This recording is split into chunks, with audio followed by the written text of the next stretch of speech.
నమస్తే అండి, ఎలా ఉన్నారు అందరూ? బాగున్నారా?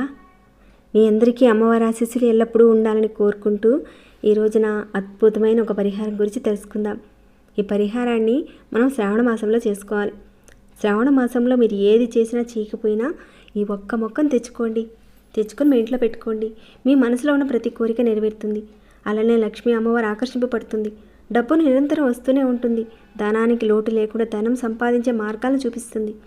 మరి ఏ విధంగా చేయాలి ఏంటి ఇవన్నీ కూడా చెప్తానండి. అంతకన్నా ముందు ఒక చిన్న రిక్వెస్ట్, వీడియోకి ఇంకా లైక్ చేయని వారు ఎవరైనా ఉంటే మీలో లైక్ ఇవ్వండి. సబ్స్క్రైబ్ కాని వారు మన ఛానల్ సబ్స్క్రైబ్ చేసుకొని డైలీ వాచ్ చేస్తూ ఉండండి. ఈ పరిహారాన్ని అయితే ఆఖరి వరకు చూడడానికి ప్రయత్నించేయండి. సరేనండి, మిగతా వివరాల్లోకి వెళ్ళిపోదాం. ఈ శ్రావణ మాసంలో చేసుకునే ఖర్చు లేని పరిహారం అండి ఇది. ఈ పరిహారానికి కావాల్సింది దానిమ్మ మొక్క. ఈ దానిమ్మ మొక్క మన కుండీలో ఉన్న, పెరట్లో ఉన్న, దేవాలయంలో ఉన్నా కానీ పరిహారాన్ని చేసుకోవచ్చు. ఒకవేళ మీ ఇంట్లో ఖాళీ ఉండి తూర్పు వైపున పెట్టుకునే అవకాశం ఉంటే నర్సరీ నుంచి తెచ్చుకొని పెట్టుకోండి. ఈ పరిహారం చేసుకుంటే లక్ష్మీదేవి కరుణిస్తుందండి, డబ్బులు పెరుగుతాయి. పరిహారానికి కావాల్సిన పదార్థాలు ఏంటో చూద్దాము. ఈ పరిహారానికి ఒక కాపర్ గ్లాస్ కానీ, లోటా కానీ, చెంబు కానీ తీసుకోండి. కాస్త కుంకుమ కావాలి, హారతి కర్పూరం కావాలి. ఈ మొక్క ఇంట్లో ఉంటే చేసుకోవచ్చు, గుడి దగ్గర ఉన్నా కానీ చేసుకోవచ్చు, లేదంటే మీ ఇంటి పెరట్లో ఉన్నా కానీ చేసుకోవచ్చు. ఈ శ్రావణ మాసంలో ఖచ్చితంగా ఈ మొక్కను తెచ్చుకొని నాటండి. లక్ష్మీ అమ్మవారి యొక్క శక్తి వస్తుంది. లక్ష్మీ అమ్మవారు ఆకర్షింపబడుతుంది. అలానే ధనరాబడి పెరుగుతుంది. ఇంతెందుకు చెప్తున్నానంటే దానిమ్మ మొక్కలో అంతటి శక్తి ఉంది. చేసిన అప్పులు కూడా తీర్చుకోగలుగుతారు. వాటి నుంచి బయటపడే మార్గాలు కూడా తెలుస్తాయి. ఆడవారైనా మగవారైనా చేయొచ్చు విధానాన్ని. శ్రావణ మాసంలో వచ్చే ఏ రోజైనా సరే చేయొచ్చు. మరి ఎలా చేయాలి ఏంటనేది తెలుసుకుందామండి.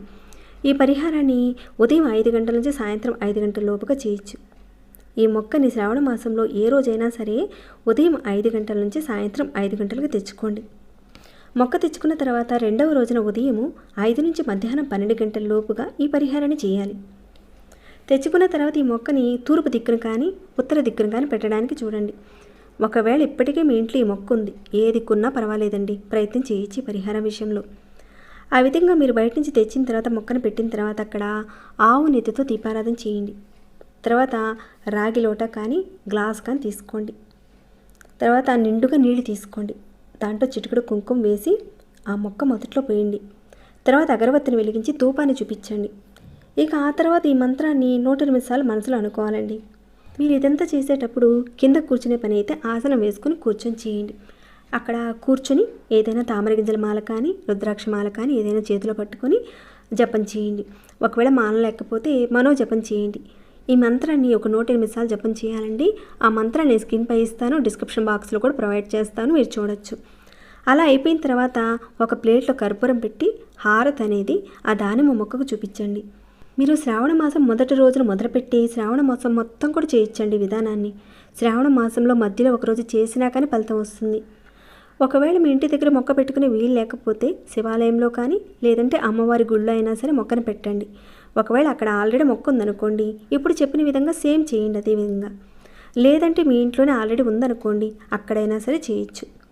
శ్రావణ మాసం మొదటి రోజు నుంచి చివరి వరకు చేయండి. అద్భుతమైన ఫలితాలు ఉంటాయండి, చెప్పక్కర్లేదండి, అంత మంచి అద్భుతమైన ఫలితాలు ఉంటాయి. తప్పకుండా చేసుకోండి. మంచి ఫలితాలను పొందాలని నేను కోరుకుంటున్నాను. ఇక ఈ వీడియోని అయితే ఇంతటితో ముగిస్తున్నాను.